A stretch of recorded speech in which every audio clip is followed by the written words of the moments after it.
Bismillahirrahmanirrahim. Assalamualaikum warahmatullahi wabarakatuh.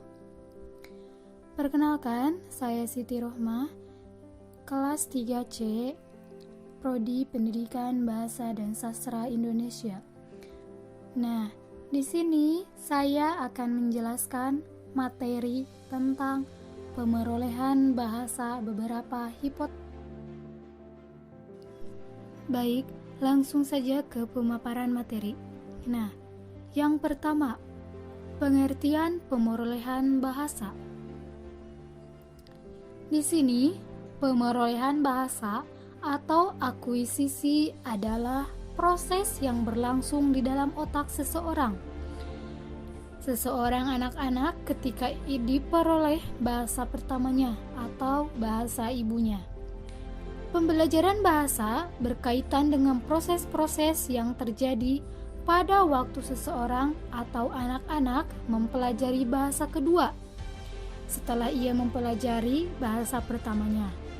Nah, jadi pemerolehan bahasa berkenaan dengan bahasa pertama, sedangkan pembelajaran bahasa berkenaan dengan bahasa kedua.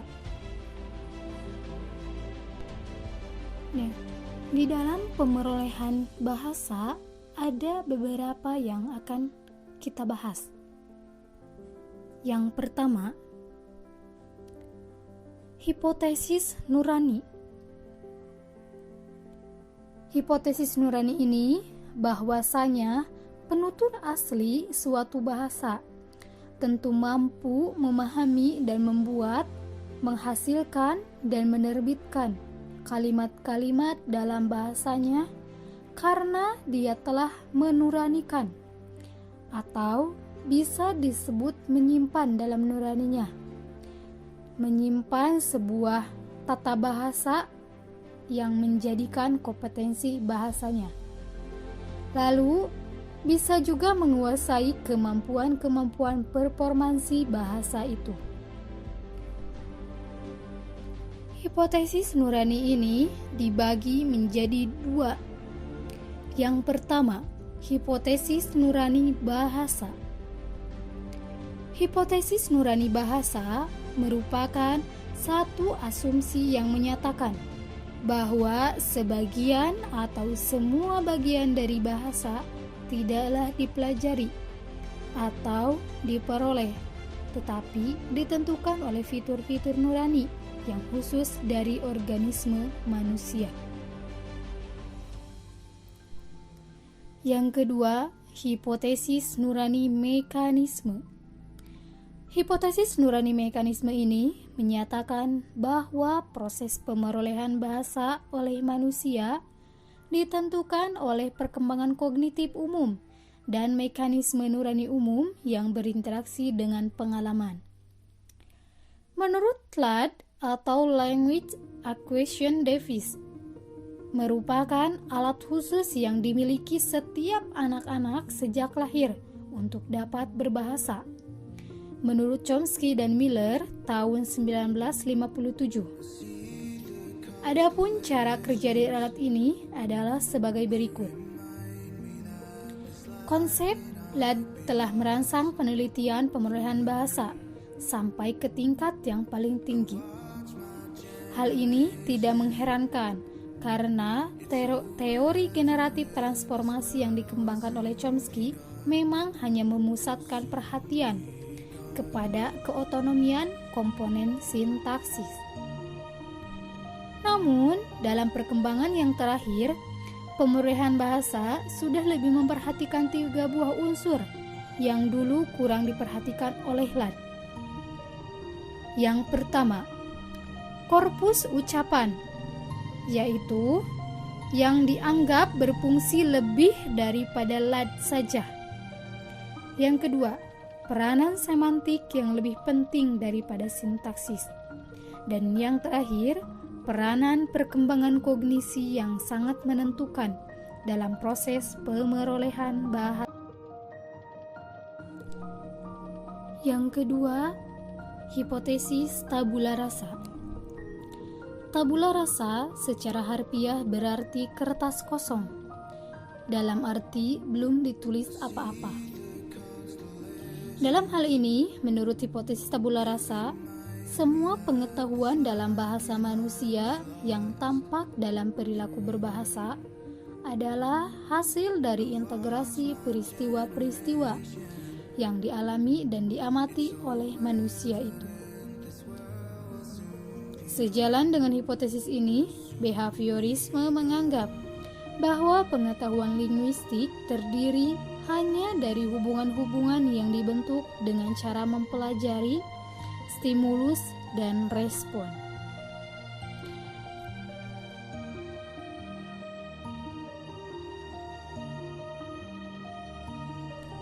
Menurut Skinner, berbicara merupakan suatu respon operan yang dilazimkan kepada sesuatu stimulus dari dalam atau dari luar. Untuk menjelaskan hal ini, Skinner memperkenalkan sekumpulan kategori respon bahasa yang mahir serupa fungsinya dengan ucapan. Adapun kategorinya ada beberapa. Yang pertama, ada men. Kata men adalah akar dari kata komen, demand, dan lain-lainnya.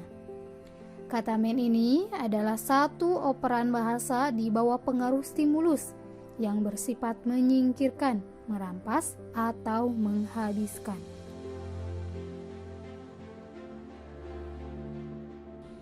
Yang kedua, ada take. Take adalah benda atau peristiwa konkret yang muncul sebagai akibat adanya stimulus.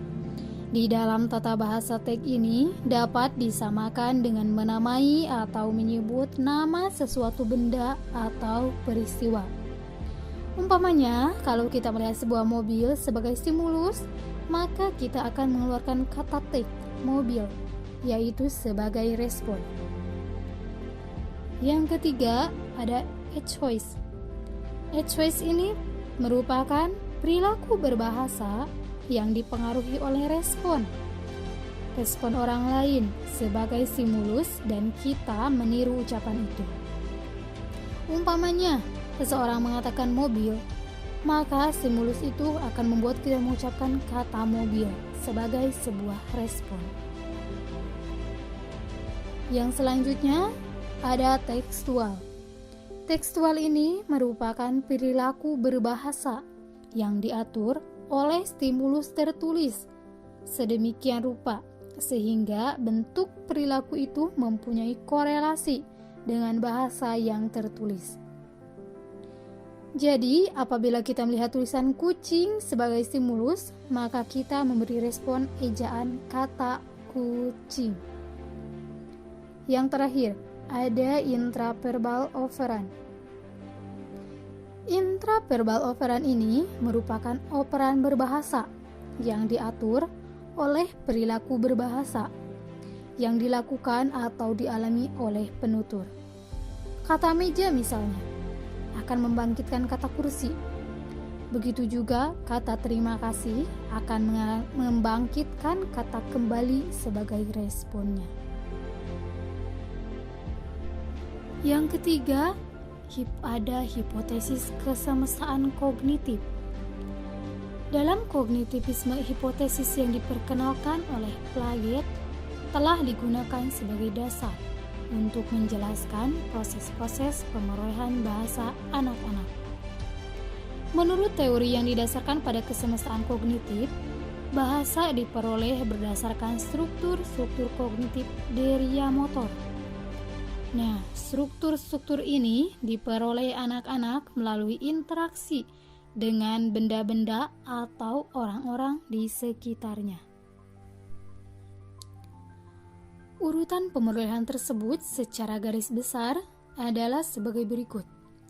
Yang pertama, antara usia 0 sampai 1,5 tahun, anak-anak mengembangkan pola-pola aksi dengan cara bereaksi terhadap alam sekitarnya. Yang kedua, setelah struktur aksi dinuranikan, maka anak-anak memasuki tahap representasi kecerdasan yang terjadi antara usia 2 tahun sampai 7 tahun. Yang ketiga, Setelah tahap representasi kecerdasan dengan representasi simboliknya berakhir, maka bahasa anak-anak semakin berkembang dan dengan mendapatkan nilai-nilai sosialnya. Tahap-tahap pemerolehan bahasa menurut Sinclair Dejuan tahun 1973. Yang pertama, menurutnya, anak-anak memiliki satu gabungan bunyi pendek dari bunyi-bunyi yang didengarnya untuk menyampaikan satu pola aksi.